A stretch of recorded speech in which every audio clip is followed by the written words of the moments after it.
نبی رحمت صلی اللہ تعالی علیہ وسلم نے ارشاد فرمایا پہلا شخص عادل حکمران جس کو اللہ سبحانہ و تعالی نے منصب عطا کیا، حکمرانی عطا کی اور اس نے عدل کو قائم کیا۔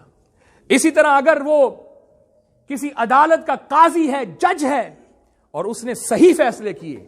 حق پر مبنی فیصلے کیے، رشوت لے کر فیصلوں کو بدلتا نہیں تھا۔ آج دیکھ لیجیے یہ چیز بھی عام ہے۔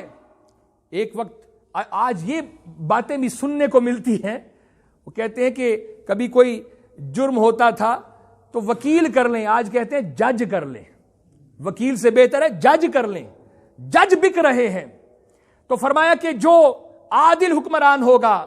اس میں حکمران اور اس میں جج یہ دونوں شامل ہیں، اللہ سبحانہ و تعالی ان ایماندار ججوں کو اور ان ایماندار حکمرانوں کو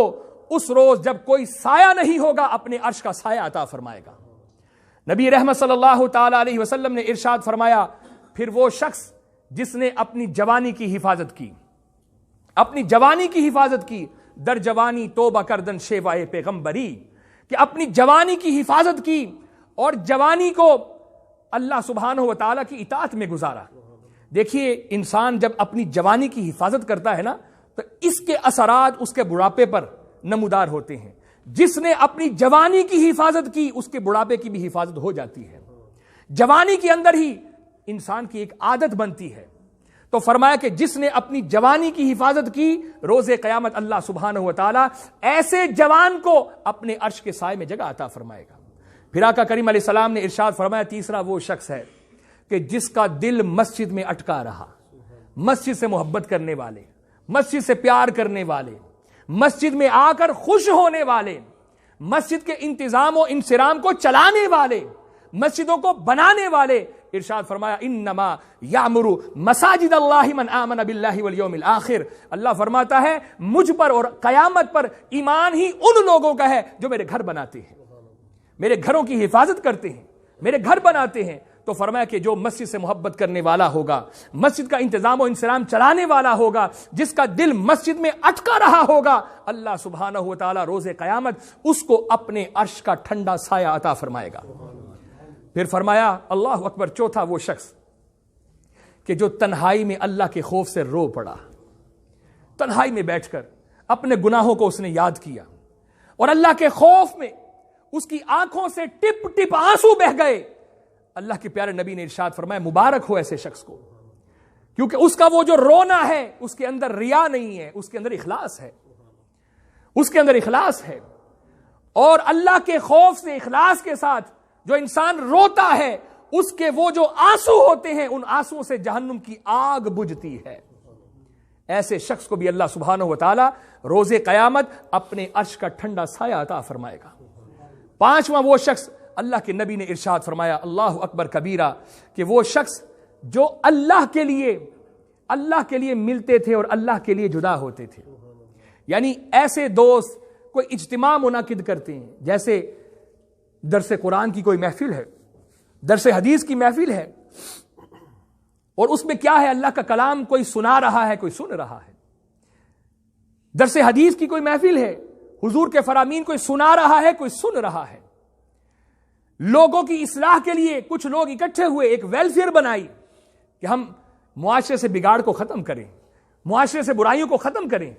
ہم خود بھی ٹھیک راہ پر صراط مستقیم پر چلیں اور لوگوں کو بھی شر کے راستے سے نکال کر خیر کے راستے کا راہی بنائیں، اللہ کے لیے ملاقات کریں، اللہ کے لیے ملیں اور اللہ کے لیے ہی جدا ہوں، ان کا ملنے کا کوئی اور مقصد نہ ہو۔ فرمایا ایسے جو لوگ ہوں گے ان کو بھی اللہ سبحانہ و تعالی روز قیامت اپنے عرش کا ٹھنڈا سایہ عطا فرمائے گا۔ پھر آقا کریم علیہ السلام نے ارشاد فرمایا اللہ اکبر ایسا شخص جو اللہ کی راہ میں جب خرچ کرتا تھا، اللہ کی راہ میں جب کچھ خرچ کرتا تھا تو اس قدر ریا سے بچتا تھا، ایک ہاتھ سے دیتا تھا دوسرے ہاتھ کو بھی خبر نہیں ہوتی تھی، چھپ کر اللہ کی راہ میں خرچ کرنے والا، چھپ کر اپنے نام کو بھی ظاہر نہیں کرتا تھا۔ ایسا صدقہ جو صرف اور صرف اللہ سبحانہ و تعالیٰ کی رضا کے لیے ہو۔ دیکھیں نیکی کوئی بھی ہو جب تک اس میں اللہ کی رضا مطلوب نہ ہو وہ نیکی کمال درجے تک نہیں پہنچ سکتی۔ جس نیکی کے اندر ریا آ گئی چاہے وہ کتنی ہی بڑی نیکی کیوں نہ ہو. حضور سے ایک شخص نے پوچھا جو بہت بڑا مجاہد تھا, سنیے بہت بڑا مجاہد تھا, کہا حضور ایک ایسا شخص جو جہاد کے لیے اپنی جان ہتھیلی پر رکھ کے گیا, میدان کارساز میں گیا, اور اس کا مطلوب یہ ہے کہ اللہ مجھ سے راضی ہو, اللہ کے لیے اس نے جہاد کیا, تلوار چلائی اس نے, لیکن ذہن کے کسی ایک گوشے میں یہ خیال بھی پیدا ہوا کہ چلو لوگ بھی کہیں گے نا بڑی جاں فشانی کے ساتھ لڑا تھا, بڑی بہادری کے ساتھ لڑا تھا, تو حضور بتائیے اس کی شہادت کو اللہ قبول فرمائے گا؟ اللہ کے نبی نے فرمایا کہ اس کی شہادت کو اللہ قبول نہیں فرمائے گا. اس کو اس کی جان اللہ کی راہ میں دینے کے بدلے کوئی نیکی نہیں ملے گی. اگر ذہن کے کسی گوشے میں یہ خیال ہوا کہ لوگ کہیں کہ یہ بڑا بہادر تھا, بڑی جواں مردی کے ساتھ لڑا تھا, کہ حضور اس کا مطلوب صرف اللہ کی رضا ہی ہے اور کوئی مطلب نہیں ہے, صرف ایک خیال کہ لوگ یہ کہیں کہ اسلام کے لیے لڑا تھا بڑی جواں مردی کے ساتھ. 3 دفعہ یہ سوال کیا, تینوں دفعہ اللہ کے نبی نے فرمایا اس کو کوئی نیکی نہیں ملے گی. اجر اسی کو ملے گا جو 100% کوئی بھی نیکی کرے, مطلوب صرف اللہ کی رضا ہو, دنیا میں دکھلاوا مقصود نہ ہو. ایسے بہت سارے لوگ ہوں گے, اللہ سبحانہ و تعالی ان لوگوں کو ان کی نیکیوں کے پاس لے کے آئے گا, پہاڑوں کی مانند نیکیاں ہوں گی,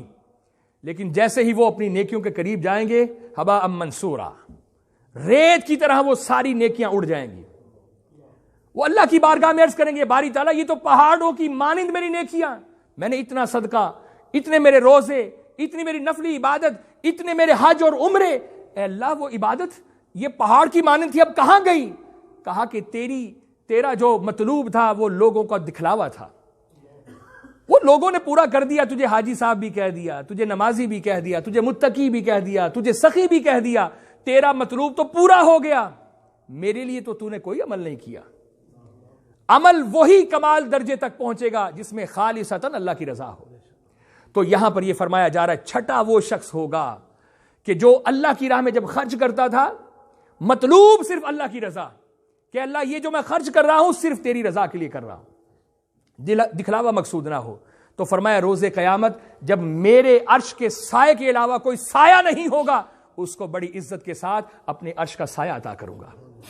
اللہ اکبر کبیرہ, اللہ اکبر کبیرہ. میرے معزز اور محترم سامعین کرام, یہ وہ چند خوش قسمت جن کو حضور صلی اللہ تعالی علیہ وسلم نے اپنی حق زبان حق ترجمان سے بائی نیم بتایا کہ ان کو اللہ سبحانہ و تعالی روز قیامت یہ عزت یہ احترام دے گا کہ وہ اللہ کے عرش کے سائے میں ہوں گے. اور جس کو اللہ کا عرش کا سایہ مل گیا آپ جان لیجئے اللہ سبحانہ و تعالیٰ کی اس پر بڑی رحمت ہو گئی,